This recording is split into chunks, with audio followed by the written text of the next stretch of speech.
Pagbasa mula sa unang sulat ni Apostol San Juan. Sumusulat ako sa inyo, mga anak, sapagkat ipinatawad na ang inyong mga kasalanan, alang-alang kay Kristo. Sumusulat ako sa inyo, mga ama, sapagkat nakikilala ninyo siya na sa simula pa'y siya na. Sumusulat ako sa inyo, mga kabataan, sapagkat tinalo ninyo ang masama. Sinulatan ko kayo, mga anak, sapagkat nakikilala ninyo ang Ama. Sinulatan ko kayo, mga ama, sapagkat nakikilala ninyo siya na sa simula pa'y siya na. Sinulatan ko kayo, mga kabataan, sapagkat malalakas kayo, nananatili sa inyo ang salita ng Diyos, at tinalo ninyo siya, ang masama. Huwag ninyong ibigin ang sanlibutan o ang mga bagay sa sanlibutan. Ang umiibig sa sanlibutan ay hindi umiibig sa Ama, sapagkat ang lahat ng nasa sanlibutan ang nakapupukaw sa masamang pita ng laman, ang mga nakatutukso sa paningin at ang karangyaan sa buhay ay hindi nagmumula sa Ama, kundi sa sanlibutan. Mapaparam ang sanlibutan at lahat ng kinahuhumalingan nito, ngunit ang sumusunod sa kalooban ng Diyos ay mabubuhay magpakailanman. Ang salita ng Diyos. Magalak ang kalangitan at daigdig ay magdiwang. Panginoon ay purihin ng lahat sa sandaigdigan, purihin ang lakas niya at ang kanyang kabanalan. Ang pagpuri ay iukol sa pangalan niyang banal. Magalak ang kalangitan at daigdig ay magdiwang. Dumulog sa kanyang templo't maghandog ng mga alay, kung Panginooy dumating sa likas niyang kabanalan, humarap na nanginginig ang lahat sa daigdigan. Magalak ang kalangitan at daigdig ay magdiwang. Panginooy siyang hari sa daigdig ay sabihin, sanlibutay matatag na, kahit ito ay ugain, sa paghatol sa nilikha, lahat pantay sa paningin. Magalak ang kalangitan at daigdig ay magdiwang. Ang mabuting balita ng Panginoon ayon kay San Lucas. Noong panahong iyon, naroon sa templo ang isang propetang babae na ang pangalan ay Ana, anak ni Fanuel na mula sa lipi ni Aser. Siya'y napakatanda na. 7 taon lamang silang nagsama ng kanyang asawa nang siya'y mabalo. At ngayon, 84 na taon na siya. Lagi siya sa templo at araw-gabi sumasamba sa Diyos sa pamamagitan ng pag-aayuno at pananalangin. Lumapit siya ng oras ding iyon at nagpasalamat sa Diyos. Nagsalita rin siya tungkol kay Jesus sa lahat ng naghihintay sa pagpapalaya ng Diyos sa Jerusalem. Nang maisagawa ng mga magulang ni Jesus ang lahat ng bagay ayon sa kautusan, bumalik na sila sa kanilang bayan sa Nazaret, Galilea. Ang batang si Jesus ay lumaking malakas, marunong at kalugod-lugod sa paningin ng Diyos.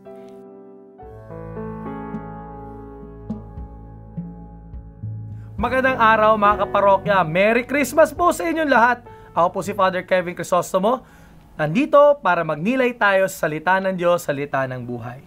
Ngayong araw na ito ay araw upang ating pagnilayan isa sa mga nagpakita noong si Jesus ay pinresent sa temple. Kung kahapon ang reading natin ay tungkol kay Simeon, ngayon pagninilayan natin si Ana. Sino ba si Ana? Siya po ay isang propetang babae at anak ni Fanuel mula sa lipi ni Aser. At siya po ay matanda na. At siya po ay nag-aantay na maka-encounter itong bagong panganak na batang si Jesus, ang Mesiyas. At magandang pagnilayan natin ang buhay ni Ana, sapagkat madalas po nakapokus na tayo kay Simeon pag-presentation of the child Jesus. Pero may isa pa kasing karakter itong si Ana. At meron tayong 3 letter E na matututunan sa kanyang buhay.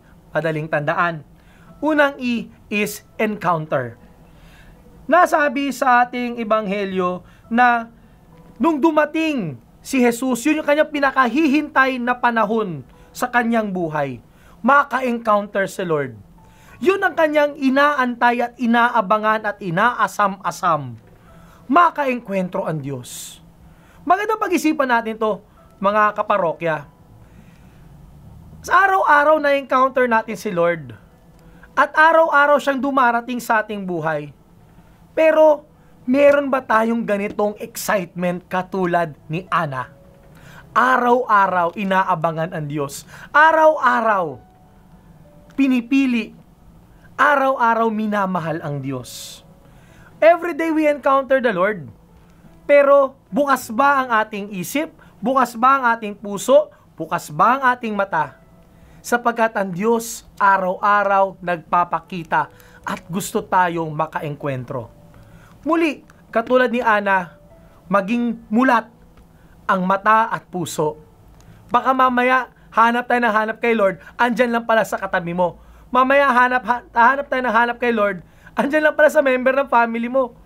Minsan, hahanap pa tayo sa kung saan-saan, nandyan lang pala sa piling natin, ang Diyos na gusto nating makaengkwentro. Encounter. Pangalawang letter E is example. Sinasabi na ang buhay ni Ana ay madedescribe sa tinatawag na fasting and prayer. Mga kapatid, siguro inisip natin, hindi naman po panahon ng fasting ngayon, di ba pang Lenten season yun? Alam nyo po, ang fasting po ay isang spiritual exercise na hindi lamang pang Lenten season, kundi kung tutusin, pang araw-araw buhay bilang Kristiyano. Ano po ba yung fasting? Ito po yung pagsasakripisyo ng kung ano ang nagdudulot sa atin ng saya. Upang nang sa gayon, makafocus lang tayo sa isang nagdudulot sa atin ng tunay na saya, walang iba kundi ang Diyos. Tapos syempre prayer. Father, di ba panahon ngayon ng mga party, hindi panahon ng prayer. Katulad ng fasting, hindi panahon ng fasting, panahon ngayon ng feasting. Hindi po.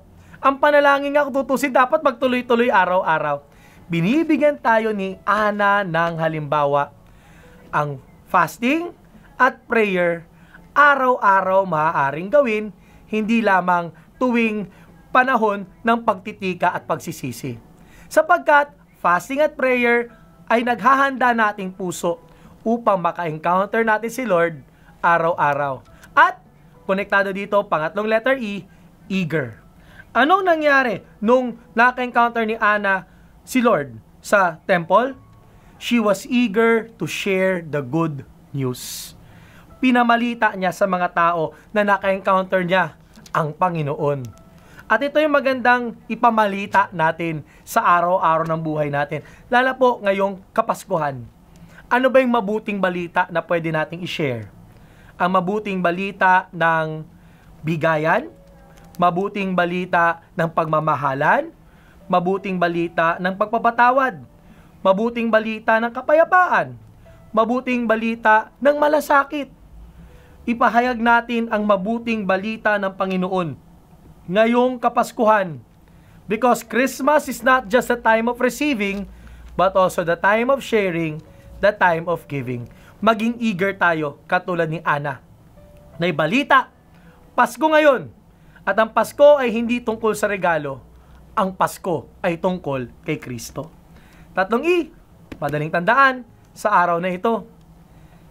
Eager, nakita rin natin yung encounter, at higit sa lahat, example.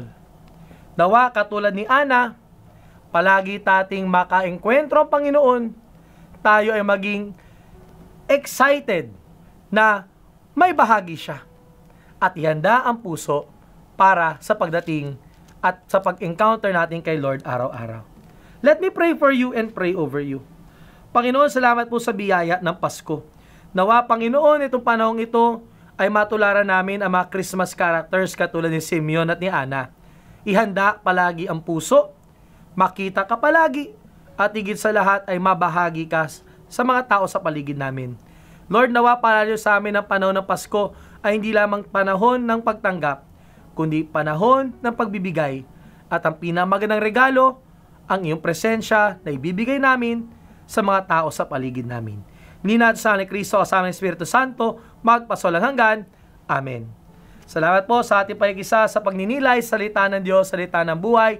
Muli, isang maligayang Pasko po sa inyo lahat at masagana, pinagpalang bagong taon sa darating na 2025.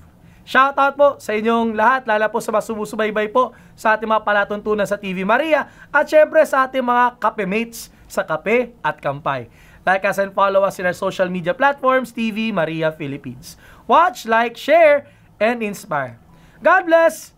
See you soon! Merry Christmas and Happy New Year!